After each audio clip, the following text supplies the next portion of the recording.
ایک ایسے جنتی صحابی کے بارے میں سنیں گے جن کی تعریف خاص طور پر قرآن پاک میں فرمائی گئی ہے، اور وہ صحابی ہیں مسلمانوں کے پہلے خلیفہ حضرت ابو بکر صدیق رضی اللہ عنہ۔ جی پیارے بچوں، قرآن پاک میں آپ رضی اللہ عنہ کی تعریف خاص طور پر فرمائی گئی ہے۔ آئیے پہلے میں آپ کو اس بارے میں 2 آیتیں سناتا ہوں۔ اللہ پاک فرماتا ہے وَسَيُجَنَّبُهَا الْأَتْقَى الَّذِي يُؤْتِي مَالَهُ يَتَزَكَّى، ترجمہ کنز العرفان، اور عن قریب سب سے بڑے پرہیزگار کو اس آگ سے دور رکھا جائے گا جو اپنا مال دیتا ہے تاکہ اسے پاکیزگی ملے۔ پیارے بچوں، مفتی قاسم صاحب نے تفسیر صراط الجنان میں لکھا ہے کہ امام علی بن محمد خازن رحمت اللہ علیہ فرماتے ہیں تمام مفسرین کے نزدیک اس آیت میں سب سے بڑے پرہیزگار سے مراد حضرت ابو بکر صدیق رضی اللہ عنہ ہیں۔ مسلمانوں کے پہلے خلیفہ حضرت ابو بکر صدیق رضی اللہ عنہ کے 6 فضائل۔ نمبر 1، دنیا میں ان سے کوئی گناہ نہیں ہوگا۔ نمبر 2، انہیں جہنم سے بہت دور رکھا جائے گا۔ نمبر 3، جہنم سے دور رکھے جانے میں ان کے لیے جنتی ہونے کی خوشخبری ہے۔ نمبر 4، آپ صلی اللہ علیہ وسلم کی امت میں سب سے بڑے متقی اور پرہیزگار حضرت ابو بکر صدیق رضی اللہ عنہ ہیں۔ نمبر 5، حضرت ابو بکر صدیق رضی اللہ عنہ کے تمام صدقات و خیرات قبول ہیں۔ نمبر 6، حضرت ابو بکر صدیق رضی اللہ عنہ کے ہر صدقے میں اعلیٰ درجے کا اخلاص ہے جس کی گواہی اللہ پاک دے رہا ہے۔ پیارے بچوں،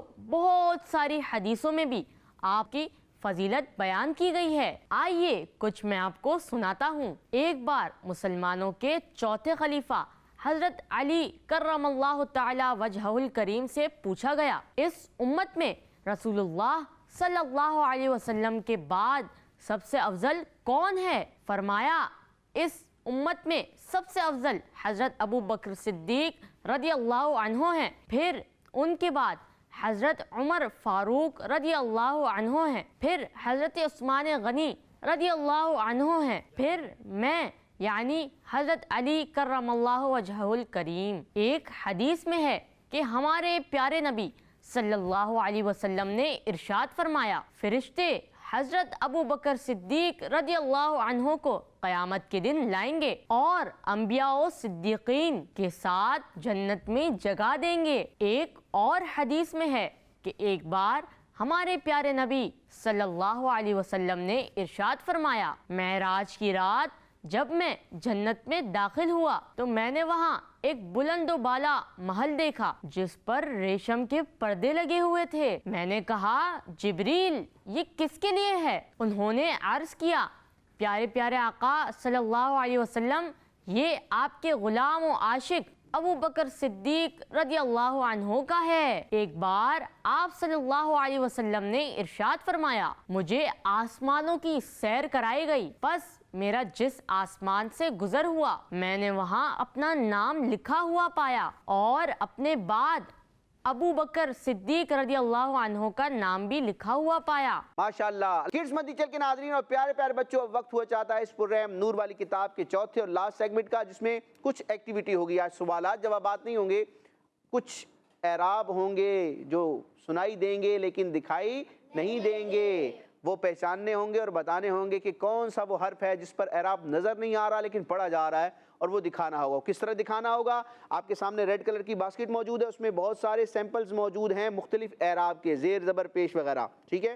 اسکرین پر آپ کو کچھ کلمات دکھائے جائیں گے، ان کلمات میں کوئی ایک حرف ایسا ہوگا جس میں اعراب موجود نہیں ہوگا، زیر زبر پیش تشدید جزم وغیرہ موجود نہیں ہوگی۔ میں پڑھ کے آپ کو سناؤں گا، آپ میری آواز سے پہچاننے کی کوشش کریں گے کہ کون سے حرف پر اعراب موجود ہے لیکن نظر نہیں آ رہا۔ آپ نے کیا کرنا ہوگا؟ وہ باسکٹ سے اس اعراب کا سیمپل نکالنا ہوگا، اسکرین پر آپ نے کیمرے میں دکھانا ہوگا کہ فلاں حرف پر فلاں اعراب آئے گا۔ مثال کے طور پر با کے اوپر زبر آئے گا، دال کے اوپر پیش آئے گا، ٹھیک ہے، وہ آپ نے دکھانا ہوگا. پھر ہم چیک کریں گے اور دیکھیں گے کہ کون کتنے سوالات کے جوابات درست دیتا ہے، کون کتنے اعراب پہچانتا ہے. جی تو سیگمنٹ کا نام بتائیں گے کہ مدی چل کے ناظرین کو کہ ہمارے اس پروگرام نور والی کتاب کے چوتھے اور لاسٹ ایکٹیویٹی پر مشتمل سیگمنٹ کا نام ہے اعراب پہچان کر. قرآن میرا نور والی کتاب. ماشاءاللہ اعراب پہچان کر لگانا ہے، لیکن دائیں بائیں چار چار بچے موجود ہیں. ہاتھ کھڑا کریں گے، سبھی کھڑا کریں گے. سب کو شوق ہوتا ہے آگے بڑھنے کا، لیکن ایک ایک بچے کو ہم سلیکٹ کریں گے. یہاں سیدھی طرف سے دوسرے نمبر پر جو موجود ہیں نام بتائیں گے اپنا مائک پر. محمد اویس. محمد اویس بھائی کریں گے مقابلہ؟ جی اعراب فوراً پہچاننے، جی جی اگر پیچھے رہ گئے تو نہیں کوشش کریں گے. کوشش کریں گے. آئیں ماشاءاللہ ریڈ باسکٹ کے پاس کھڑے ہو جائیں گے. جی یہاں سے کون آنا چاہے گا؟ ماشاءاللہ یہاں سے دوسرے نمبر پر نام عبدالہادی عدنان. عبدالہادی عدنان. عدنان ابو کا نام ہے. ماشاءاللہ آ جائیں عبدالہادی بھائی، دیکھتے ہیں آپ کیسے پہچانتے ہیں اعراب. ماشاءاللہ طریقہ آپ دونوں کو میں نے سمجھا دیا ہے. اسکرین پر آپ کلمہ دیکھیں گے، میں پڑھ کے سناؤں گا، آپ نے پہچاننا ہے کون سے حرف پر اعراب موجود نہیں ہے، وہ مجھے دکھانا ہوگا. آپ کا نام کیا ہے؟ محمد اویس. اویس بھائی آپ کے لیے دیکھیں کلمہ شو کر دیا گیا ہے. کلمہ ہے شرہ. شرہ شین کے اوپر زبر آئے گا. فوراً بتایا انہوں نے جناب، شین پر زبر ہونا چاہیے. شرہ دکھائیں جناب، شین پر زبر ہے ان کا یہ جواب. عبدالہادی بھائی آپ نے بھی فوراً پہچاننا ہے، ٹھیک ہے جی. اگلا کلمہ آپ کے لیے شو کیا جا رہا ہے مستطیرہ. مستطیرہ یہ وقف میں پڑھا ہے میں نے، لفظ ہوگا مستطیرن. کون سا وہ حرف ہے جس پر اعراب میں نے پڑھا ہے لیکن نظر نہیں آیا؟ مستطیرن. تا کے اوپر زبر ہے. تا کے اوپر زبر ہے جناب، دکھائیں گے. تا پر زبر ان کا یہ جواب درست ہے. جی. اویس بھائی آپ کے لیے اگلا کلمہ شو کیا جا رہا ہے الطعام. الطعام میم پر کیا ہے؟ میم پر زبر آئے گا. اچھا، اور اگر زیر لگائیں تو کیسے پڑھا جائے گا پھر یہ؟ الطعامی. اب کیا ہے؟ الطعام ما. زبر ہے. جی جی دیکھیں گے زبر ہے یا نہیں ہے. زبر ہے اور ان کا یہ جواب بھی درست ہے. اچھا اویس بھائی یہ بتائیں اگر اس کو وقف کرتے ہیں تو الطعام وقف میں کیسے پڑھا جائے گا؟ الطعام. ماشاءاللہ، کیونکہ آخر میں زبر ہے اور زیر زبر پیش اگر کلمے کے آخر میں ہو اور وہاں وقف کریں گے تو وہ حرکات والے حروف کیا ہو جاتے ہیں؟ ساکن. ماشاءاللہ. جی عبدالہادی آپ کے لیے چھوٹا سا کلمہ شو کیا جا رہا ہے حبیہی. حبیہی ہا پر کیا ہے؟ ہا پر یا ہا کے نیچے؟ یہ آپ نے بتانا ہے. حبیہی ہا کے اوپر پیش ہے. ہا کے اوپر پیش ہے، ہا کے نیچے نہیں ہو سکتا، اوپر ہے. چلیں دکھائیں گے جناب، ہا کے اوپر پیش ہے. حبیہی ہا کے اوپر پیش ہے. عبدالہادی بھائی کا جواب درست ہے. دو سوال ہو گئے. آخری سوال ہوگا، دیکھیں گے کہ دونوں آگے جا رہے ہیں یا کوئی ایک جا رہا ہے آگے جیتنے کے لیے. جی اویس آپ کے لیے کلمہ شو کیا جا رہا ہے یتیمن. یتیمن وقف میں ہوگا یتیما، کیونکہ دو زبر کی تنوین وقف میں الف سے بدل جاتی ہے. تا کے اوپر جزم آئے گا. تا کے اوپر جزم. یتیمن دیکھ لیں، تا کے اوپر جزم دکھائیں جناب. دیکھیں تا کے نیچے تو پہلے زیر تھی، اور جو متحرک حرف ہوتا ہے وہ ساکن نہیں ہوتا. ایک وقت میں جزم بھی ہو، حرکت بھی ہو نہیں سکتا. یہ جزم آنی تھی یا پر، انہوں نے جلدی میں بتایا ان کا یہ جواب درست. تو اب ان سے سوال عبدالہادی بھائی سے لے نہ لیں، جیت تو گئے لیکن پھر بھی ہم سوال لیتے ہیں، ہو سکتا ہے ان کے ساتھ ہی پیچھے جائیے. جی عبدالہادی صاحب اگلا کلمہ آپ کے لیے شو کیا جا رہا ہے، لاسٹ ہے یہ اسیرن. وقف میں ہوگا اسیرا. اسیرن سین پر کیا ہے؟ اسیرن سین کے نیچے زیر ہے. سین کے نیچے زیر ہے جناب، دکھائیں گے. سین کے نیچے زیر ہے ان کا یہ جواب. اور تین سوالوں میں اویس بھائی نے 2 جواب درست دیے، عبدالہادی بھائی نے 3 کے 3 جوابات درست دیے. تو کون جیتا پھر؟ عبدالہادی صاحب آگے بڑھ گئے ماشاءاللہ. اللہ پاک اویس بھائی کو بھی برکت نصیب فرمائے. دوبارہ مقابلہ کریں گے انشاءاللہ. کڈز مدی چل کے ناظرین اور پیارے پیارے بچوں، اسی کے ساتھ ہمارا یہ سیگمنٹ اور سیگمنٹ کے ساتھ یہ ایپیسوڈ مکمل ہوا. انشاءاللہ نیکسٹ ایپیسوڈ میں قرآن مجید سے متعلق پیاری پیاری باتیں لے کر پیارے پیارے بچوں کے ساتھ دوبارہ حاضر ہوں گے. مدنی چینل دیکھتے رہیے. آمین بجاہ النبی الامین صلی اللہ تعالی علیہ وسلم. کڈز مدنی چینل ہمارا مدنی چینل. نور